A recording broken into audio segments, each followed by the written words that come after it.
Good morning, everyone, and how are you all doing? It's your boy Mark, an MUFC fan, and it's the daily update morning views, Manchester United news, guys. How are you doing? Could you please tell me all your opinions? What will Manchester United be doing? I think we're not going to be doing much business. I think the focus is going to be on the outgoings and mostly what's going to happen in the summer, guys. Let's get into it as we start this proceedings today.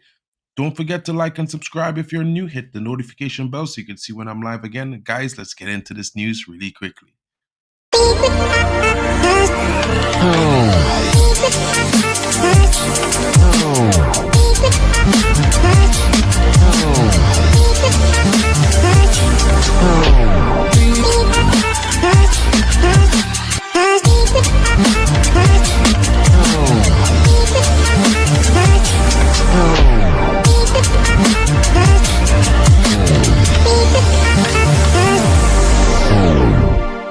And big up to all of you joining me. Big up, big up. Good morning to you, my bro besties in the building. Man, we're on time. Both of us, not Trini time today. You know what I mean? You know what I mean. But let's get into the news really quickly. Let me read this article to you as Fabrizio Romano is stating that Man United striker signing must be kept open.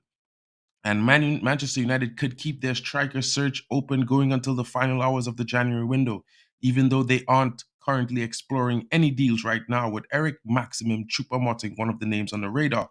But guys, as we said, we spoke about Eric Maxim Choupo-Moting, and he can only come to Manchester United on a permanent move. It will not be a loan. And I don't think the new ownership, Omar Barada, is going to sanction signing of a 34-year-old that's not been amazing. He's a good striker, I think, relatively decent, but I don't think it's going to be a possibility. Eric Ten Hag's side has been reportedly searching for a center forward this month in order to introduce competition for summer signing Rasmus Højlund. The £72 million summer signing Danish international, it hasn't worked out for him so far in the Premier League, coming from Atlanta, netted just 2 goals in the Premier League all season, leading to claims that United could spark a move for a new striker this window. It's been the talk of Old Trafford that the majority of the campaign so far, but the bottom line is Højlund hasn't delivered the volume of goals expected of him so far. Having taken up until December to net his first Premier League goal, the 20-year-old did back that up with another Premier League strike against Tottenham Hotspurs last time out, but 2 goals from 16 league outings still makes it a difficult read. Although his performances has been very good, and I would say, his hold-up play and his link-up play has offered a lot for the team. He has not returned goals in the Premier League, guys. So, get in your comments. Let me know what you're thinking. But I know we're going to keep this young lad, and I know next season is when he's going to bang. I still think that this coming round of fixtures in the next 15 games, he's probably going to grab as many goals. But that's just me because I like the young striker. And the good news for Ten Hag and co is that Højlund is at least getting himself in the right positions. However, wastefulness in front of goal has been his issue so far. Højlund has already missed 9 big chances in the Premier League, guys. 9.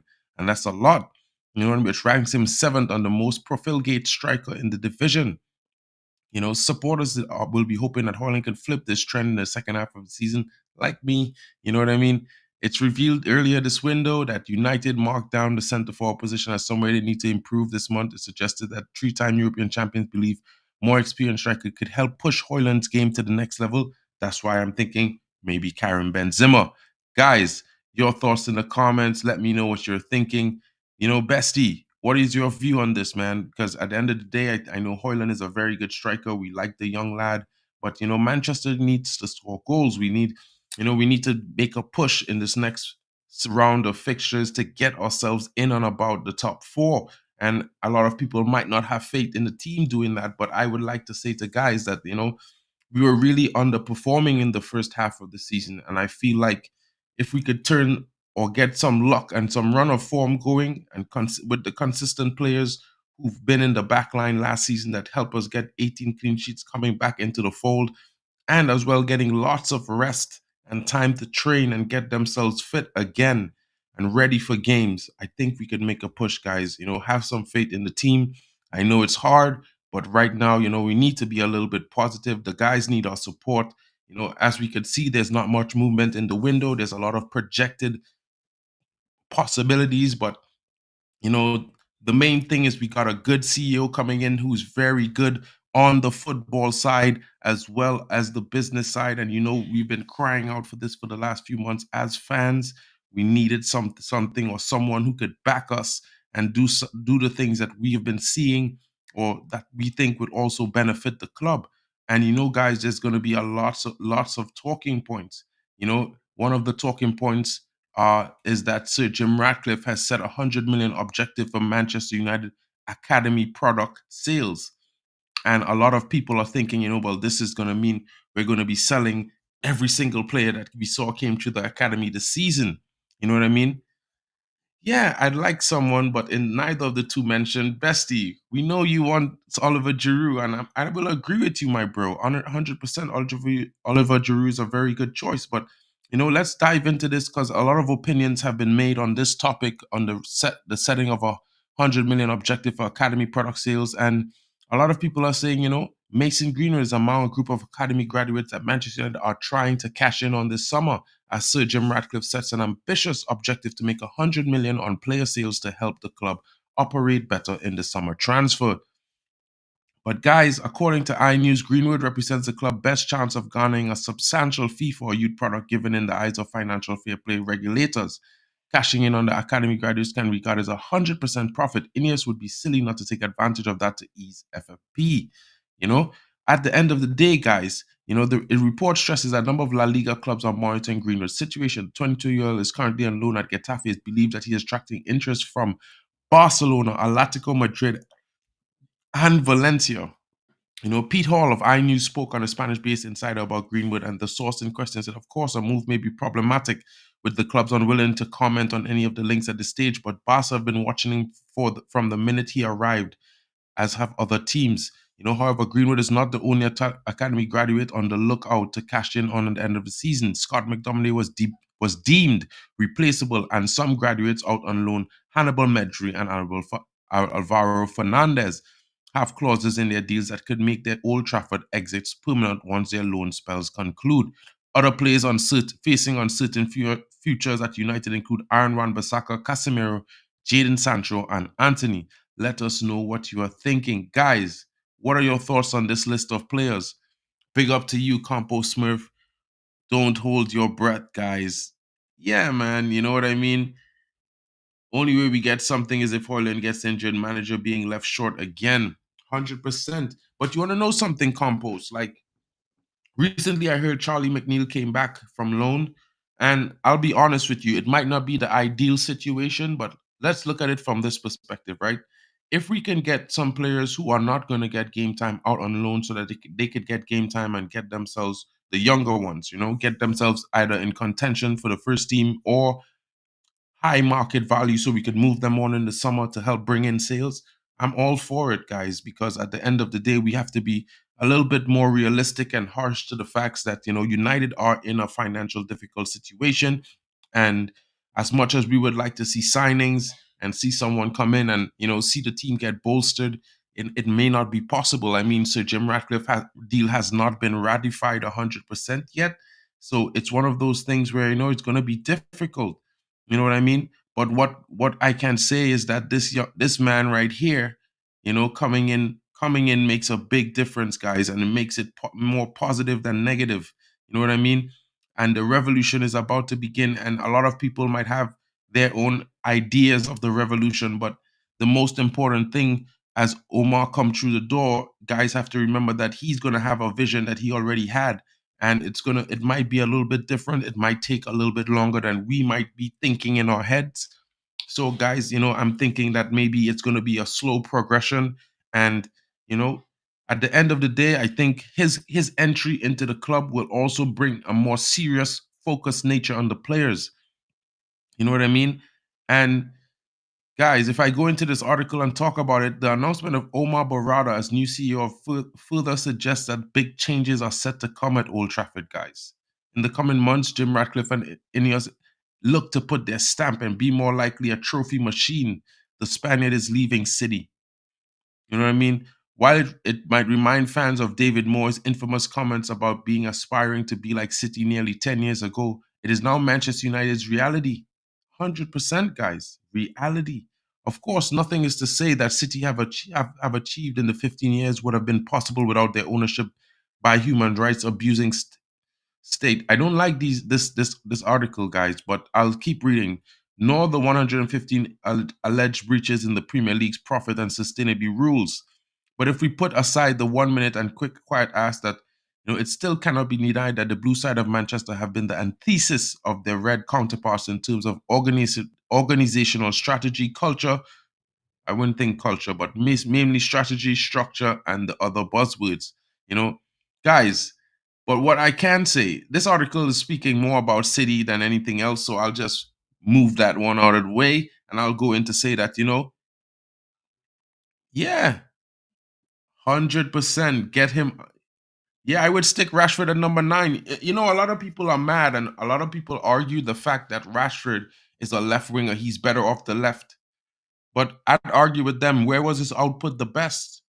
And his output was the best when he played through the center. And this is a thing where a lot of people fail to see.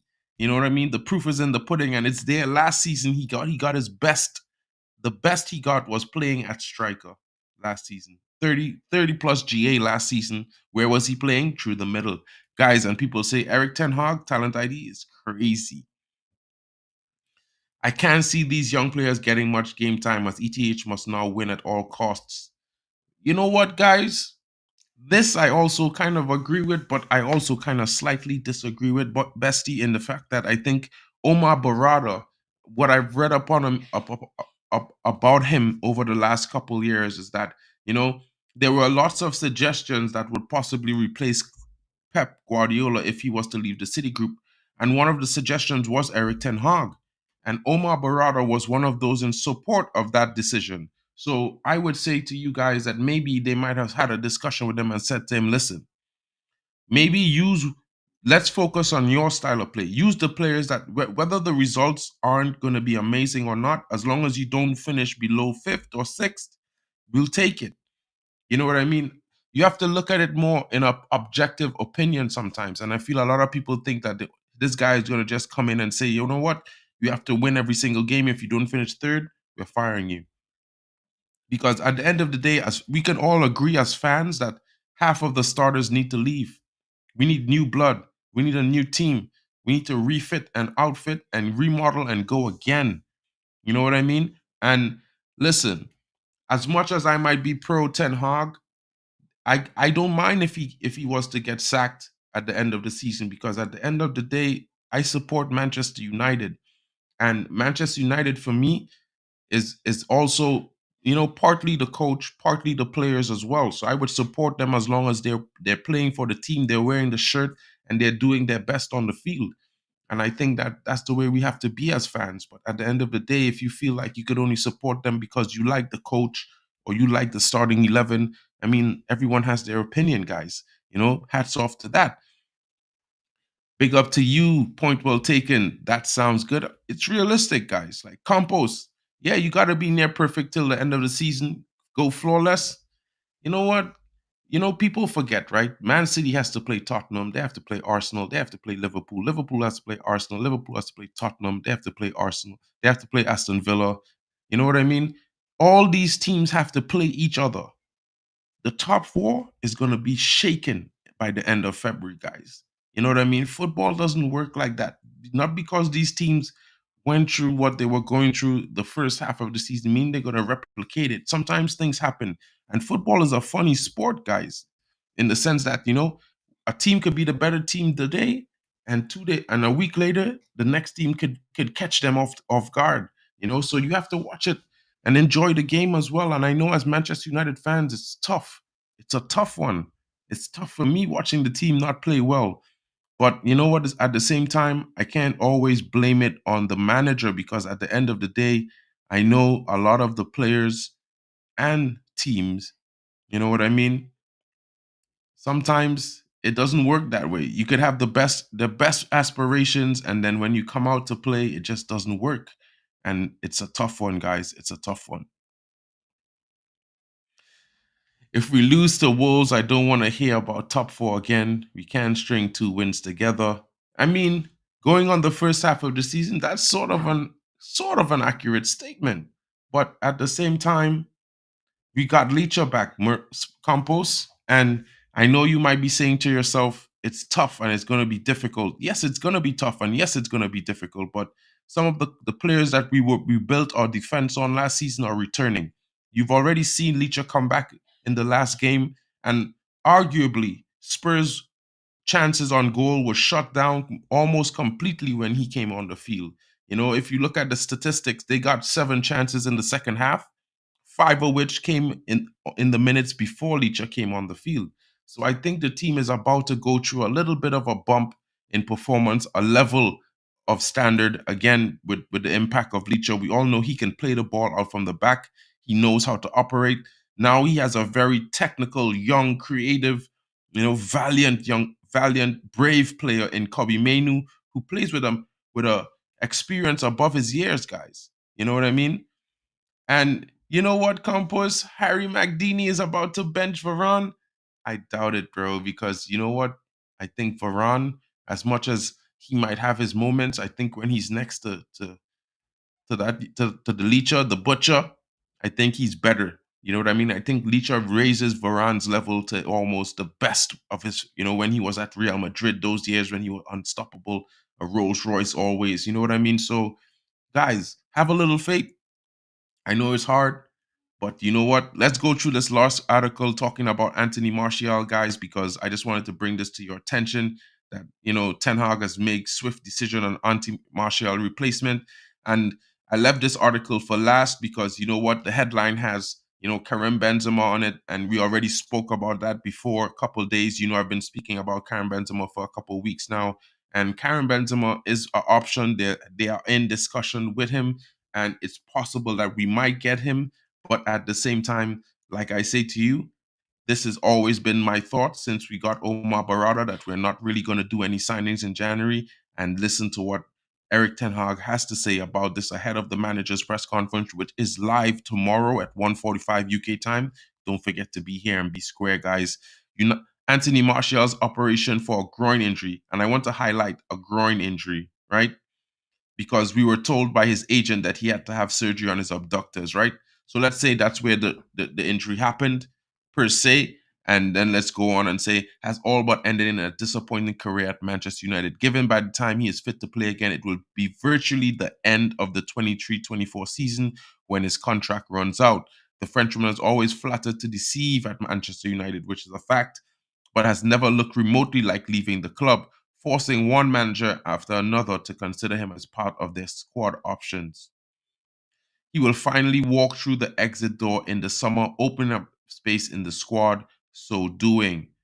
And you know what? So what Eric Ten Hag has decided to replace him in the interim period? No. It can be seen as only one of the biggest snubs ever delivered. The Dutchman has decided that Martial has made so little impact during his tenure that he's not going to replace him with anyone for the remainder of the campaign.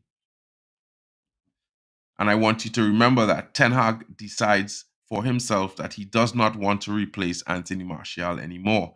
And guys, I'll be honest with you, like as a United fan, I'm grossly offended by this guy. Really, really offended by what he has done. He's, for me, in my honest opinion, he's come to the club and he's not delivered. He's not done anything, and it's honestly, in my opinion, sort of disrespectful the way he came in and the way he conducts himself. Like, I mean, you're gonna have surgery. You probably was fit enough to pass a medical. You could have just left the club, but you're gonna walk out the door for nothing. You know what I mean? Yo, I'm telling you guys, bro. Marshall and his agents are weasels over that age injury thing, bro. And there are some fans that are be like, Ten Hag is this and Ten Hag is that. You know what I mean? The glass man. The glass man has worn the United shirt for the last time. It's over for him here. 100% GB. Man Lutata, what's up, bro? What's going on? More chances of getting sacked this week than Cameroon coming to Old Trafford. Yeah, you wanna Man Lutata, bro. You want me out? You want Eric Ten Hag out, bro? You're gonna be stuck with us for the next 2 or 3 years, bro. I'm telling you now. I've seen it already. I've seen what Eric Ten Hag is gonna do when this structure surrounds him and bolsters him. And you guys might be seeing it, not saying it now, but listen, I can tell you this: the only thing Eric Ten Hag was missing at this team was what he had at Ajax, which is a great CEO and an amazing DOF, to help him bring the players in that fit his system. So all he has to do is just play football. You know what I mean? Yeah, bro. It's all good. Banter is always it's always good, bro, even if it's in the morning. I know you love your waffles for breakfast, man, Lutata. So it's all good, man. It's all good in the hood. Big up to you, bro. Thanks for coming in. Don't forget to smash the like button and share the channel around. If you have time, share it on your Twitter and let people see it and see what's going on in the community. Hear a different perspective of views. I'm not bringing exactly what everyone is gonna say. I might have similar headlines and I might have similar pictures and similar articles on similar players, but the way I view things is slightly differently. And I think, you have to be a bit objective from different sides because, you can't just assume that based on you're hearing reports that Anthony's going to be sold for 50 million to Saudi. I think you're going to get giddy by that statement, but not think about the fact that he's 23 years old. He's only been here for like 18 months, one season point. He barely played this season, playing what, 11 games out of 20, 25, 27 games this season, based on the fact that he had a situation happening. Guys, it's quicker that Anthony goes back to Ajax for 50, 40 million than he goes to Saudi. So I won't believe that he's going to Saudi. And I pretty much think that Jadon Sanchez is going to end up either at Dortmund or it might shock people. He might even end up at Liverpool. The rumors are out there. Yeah, someone buying players for the manager is much needed, but at the same time, guys, look at it from this perspective, right? I think we might have enough in the tank with what we've got right now. If we could get them to perform at least at their best for the next 15 games, I think we have enough to get to fourth. You know what I mean? I think that's doable. 10 points, that's 3 wins. You know what? We can beat Aston Villa. We can certainly beat Spurs. We can certainly beat Arsenal, because we were robbed, bro, in the first game. I'm always gonna say we were robbed the one game, you know. So I think we could beat Arsenal and certainly beat Spurs. And if we could grab a draw against City and a draw against Liverpool, I think that's a fair result. And we just have to win the rest of games. And I mean, it's hard to say that we could just have to win the rest of the games because the games we've lost this season, we lost 3-0 to Bournemouth. You know, that was disappointing. We lost to West Ham. That was disappointing. But you know what, guys? The season could be turning. Hopefully, Bayern there puts in a really good performance on Sunday against Newport and gets a chance. Hopefully, Cameroon wins today, guys. I think Cameroon plays either today or tomorrow. I hope they win because you know what? We need Bayern there to play his first Premier League game, guys. We need Bayern there. Um, the problem with the fifth place, bro, a lot of people think it's only based on Champions League, but it's also based on all the teams in Europe right now. And as you know, Brighton, Aston Villa, these guys are all in Europa, especially Liverpool. So if when it comes down to the knockout after the knockout rounds, we have more English, a larger English contingent of teams in the Champions League as well as in Europa and Conference in the top rounds, we get more points. So if let's just say if each semi-final coming up has an English team in it, then we get the point. We get more points. It's not just about the group stage. We could still benefit off the points that we're going to get if our teams are the ones that qualify to the last 8 teams.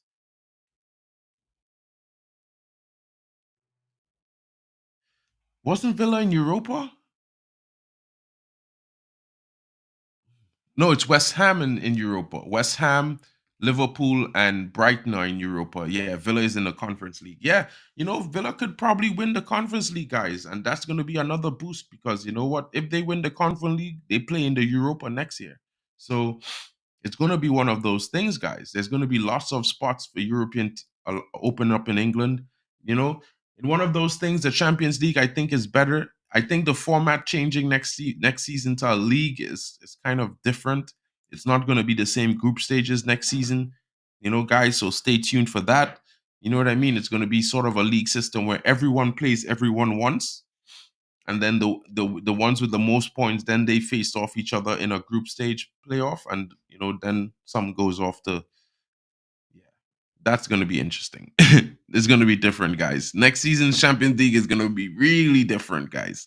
You know what I mean? So, guys, enjoy it as it is. This has been all the information that I have to bring to you today, that Eric Ten Hag has decided not to replace Anthony Martial.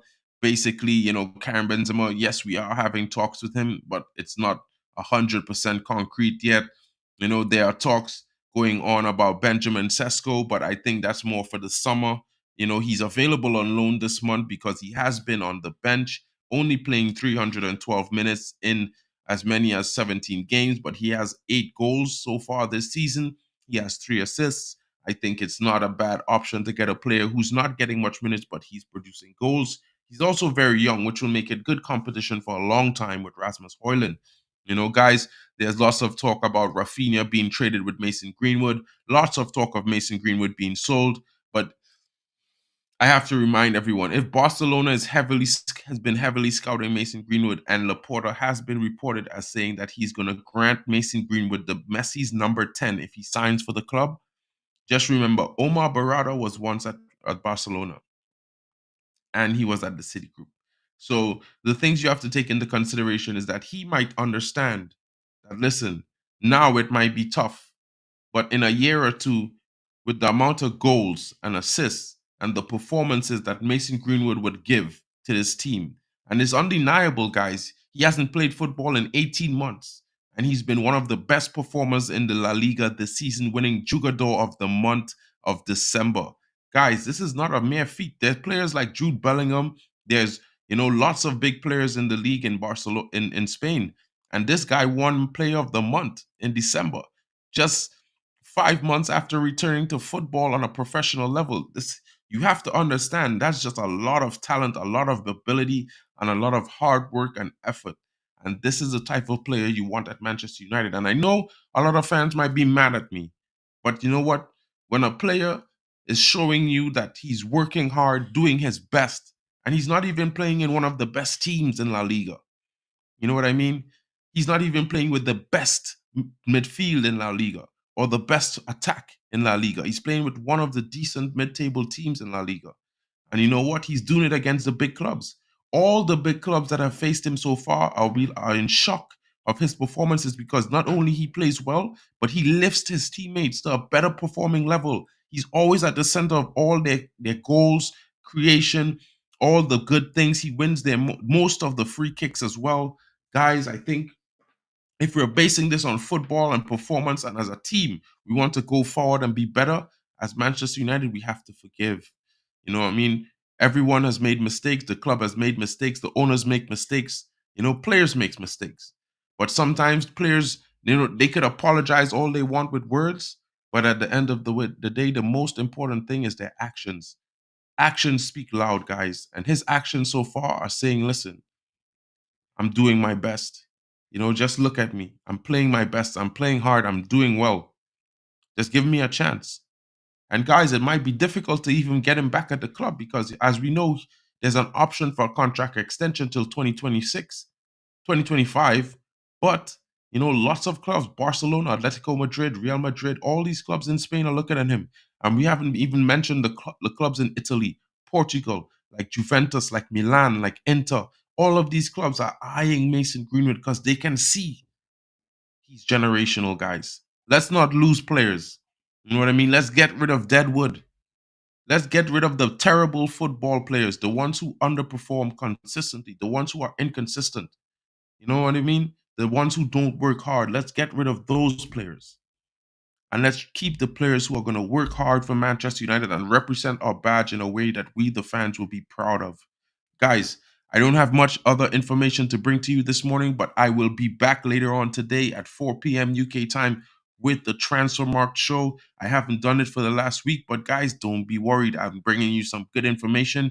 It's not really going to be mainly on Manchester United. There are two topics about two young players that Manchester United are heavily scouting. One is from Argentina, a wonder kid, and the next one is coming out from Holland. Guys, stay tuned for more. It's been your boy, Mark and MUFC fan with the daily update. Guys, I hope you have a great day. Thank you for joining me. Don't forget to smash those like buttons.